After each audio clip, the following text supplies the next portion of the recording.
Hey guys, before we get into the episode tonight, I just wanted to do a little deep dive into what's been going on with me lately, what my schedule is currently looking like, and what I've got coming up. So the last month or so, I've been shooting almost exclusively in Pennsylvania. We had the TRPC on March 4th, West Shore on March 11th, TRPC on March 12th. During that time, I picked up 100% overall on RFPI, which I've been working towards. I don't know that I plan on shooting RFPI regularly after this. I actually may throw my optic on it and just see how I like the 6-inch gun. I got the Scorpion. See how I like the Scorpion with RFPO. May do that coming up here soon. Coming up this weekend, we've got the Quantico match for March. That's all late. That should be fun. And recently I've been running carry optics and RFPI. Carry optics I haven't made any progress on in a couple of weeks. Feeling kind of sloppy right there right now. So we're working on tuning that up. Should be back at it in no time. Have some really good strings. Just haven't been able to piece together like a crazy stage. At West Shore this weekend, I was able to run a 949 Smoke and Hope, which is okay, but I can regularly run 2.2s. So it's just piecing all that together for an entire 4 strings on a stage.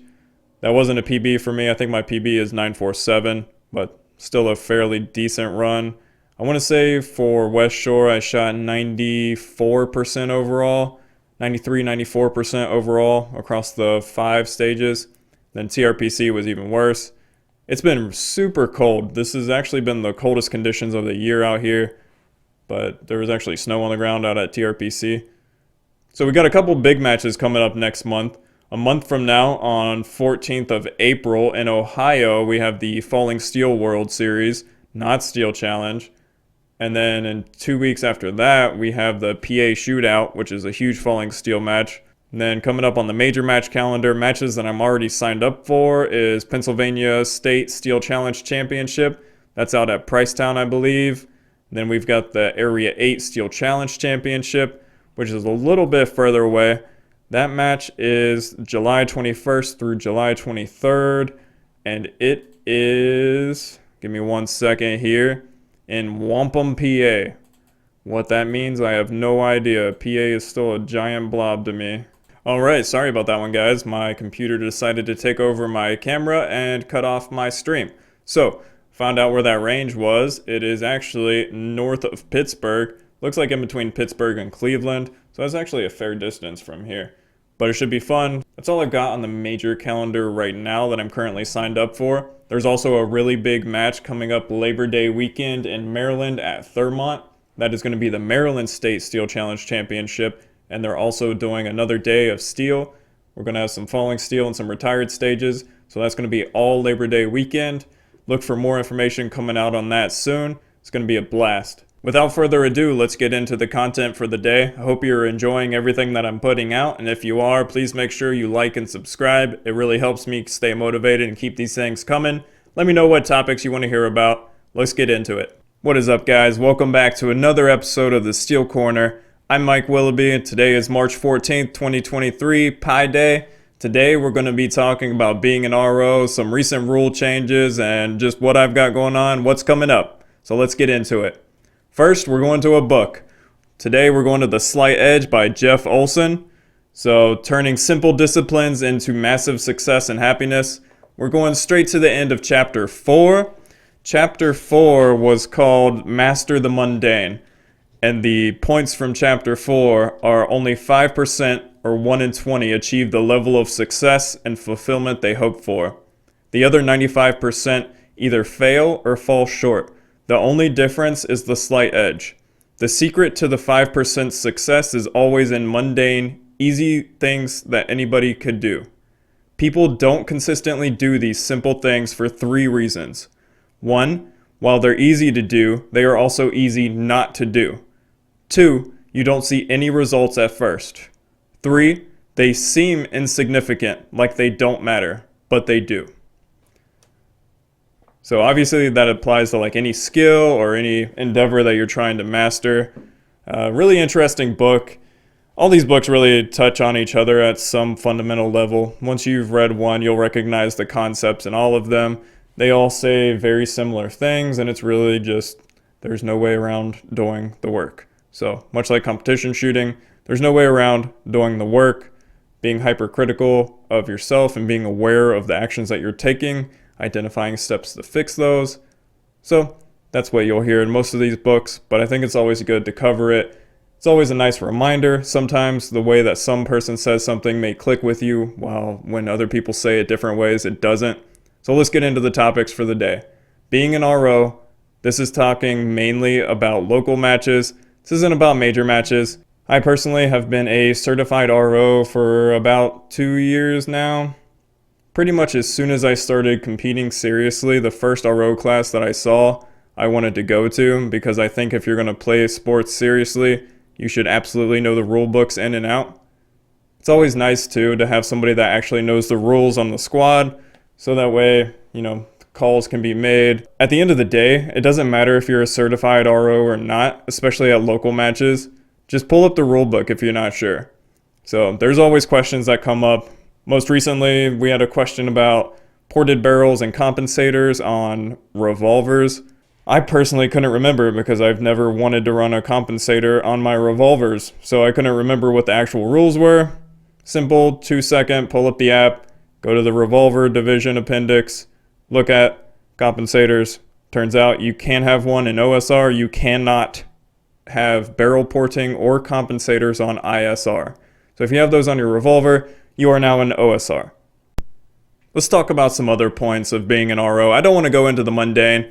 I'm actually a couple weeks late making this episode. I started making a different one that went into the entire process of being an RO on local matches and everything that went into it. I don't want to make that. It's super boring. No one really cares. I doubt that anybody that's watching these doesn't know how to be an RO already. And if you don't, we'll still talk about the high points and what you actually need to know to get started. If you mess it up, people will let you know, okay? So don't be scared to grab a timer at your match. If you mess it up, the worst that's going to happen is they get to reshoot the string, and that's about it. So the very first thing, if you're taking the timer for the first time, somebody new is up to shoot, say the last RO had to go load and make ready for their shooting. So you take the timer, you're going to wait for the painters to come back, and once the painters come back, you double check that the range is actually clear, nobody is downrange, and you give the shooter that is in the box waiting to shoot, you give them the make ready command. Up until that point, they can stage their magazines, they can get everything ready. They cannot unzip the case that their gun is in, they cannot unholster their gun, they cannot handle their gun whatsoever up to that point. Everything else is fair game. After the make ready, that's when they load, take their sight picture. Technically, they have 60 seconds to take their sight picture and actually make ready. Unless you're actually using a stopwatch, then you're probably not going to give somebody a hard time for taking 65 seconds. The competitor has made ready now. They are ready to shoot. They're in the proper starting position, whether that's aimed at the low ready or wrists above shoulders if they're shooting a centerfire pistol. Next, you say, "Are you ready?" At that point, they have a chance to say no, move, do something to let you know that they are not ready. But after the "are you ready," if you do not receive any form of response and they're still in the proper start position, then you say stand by. After the stand by, you give them 1 to 4 seconds, steel challenge. If you give 4 seconds, people will look at you like you are from another dimension. It's usually, in all reality, about half second to 1 second in steel challenge. By the rules, it's 1 to 4 seconds. I usually try to do a full second. I am not a human clock. I'm pretty bad about being super consistent on the timer. I'd say I'm like probably plus or minus 0.2 of a second, whereas some people are very, very good at keeping that very consistent standby time. I'm not the greatest at it. As long as you're fairly consistent, it's okay. You are supposed to be consistent with the shooter that is in the box. You can switch your cadence in between shooters if you want to. Say you felt like you were beeping somebody pretty quick when you were waiting 1 second. If you want to wait the next shooter, if you want to give them like a 1.5, 2 second standby, you can do that. In the rules, it says that you should be consistent for the shooter that you're running. So strings 1 through 5 of whatever shooter. But in between shooters, it's fine to completely switch your cadence if you want. Now, when it comes to actually hitting the timer, I prefer to put it as close to people's ears as I can. So I want to be right up in their hearing protection, Because myself, I know I'm hard of hearing. It gets really weird at other ranges, certain ranges where like multiple bays, their sound is coming through to your bay. If you don't have huge berms or if the bays are right on top of each other, I prefer to get the timer as close to their ear as possible. That way there's no chance of them thinking that was from another bay. They might hear a faint beep from another bay. There's no confusing it when I run the timer because I'm shoving it right in your ear. I'm obviously not going to touch you with the timer, but I'm going to put it as close to your ear as possible. I think that's the courteous thing to do. I hate it when people run the timer like 6 feet down and behind you. It's just harder to recognize, just not fun. So I hold the timer right up to the competitor's ear when I hit the button. That way it's perfectly clear, gives them the best sound to report to. Now, as they're shooting their string, they may miss a target in the middle of the string. Some people you'll see will hold up a finger as they miss a target. Let's talk about the correct way to score misses in Steel Challenge. So I have seen on numerous occasions ROs hold up a finger to the scorekeeper to symbolize that there was a miss. That is absolutely incorrect. If somebody has a miss, you have to tell them at the end of that string. So if they have a miss on string 2, when you call out the time for string 2, 2.5 and 1 mic on the second plate. That gives the competitor the chance to contest that miss, which they always have a right to do. If they do not want to hear their times, which they also have the right not to do, but they have to tell you, when you're getting started that they don't want to hear their times. If they want to contest that miss, they have to go check the miss at the end of that string. There is no checking after string 5 and the range is clear. That's not how mics are scored because they can double, triple tap a plate in the course of fire. If a miss happens on string 2, you call out the time if they're hearing their times, and you call a mic and you say which plate it was on. Then the shooter can be like, no, I didn't mic that, let's go check. And then you go down and check the target. You're looking for edge hits, you're looking for doubles potentially, checking for the miss. Then you can determine if there was actually a miss or not, and if there is, it's scored as a miss. If not, you tell them to make ready. Either way, they shoot the rest of their strings, and that's how you score and deal with misses. You do not hold a finger up to the person with the tablet so that they silently click the miss button without saying anything to the shooter. That is absolutely not how you handle it. So that's one of the biggest reasons why I wanted to make this episode, was because I've seen numerous people do that at local matches, and it's just not the way that you handle it at all. It's completely unprofessional. It doesn't give the shooter the chance that they have to go contest that miss. So do not do that if you're being an RO. Between strings, you can give them prepare for your next string or whatever you want, but I generally don't say anything because people know what they're doing. And if it's someone's first time, you're going to be walking them through things anyway.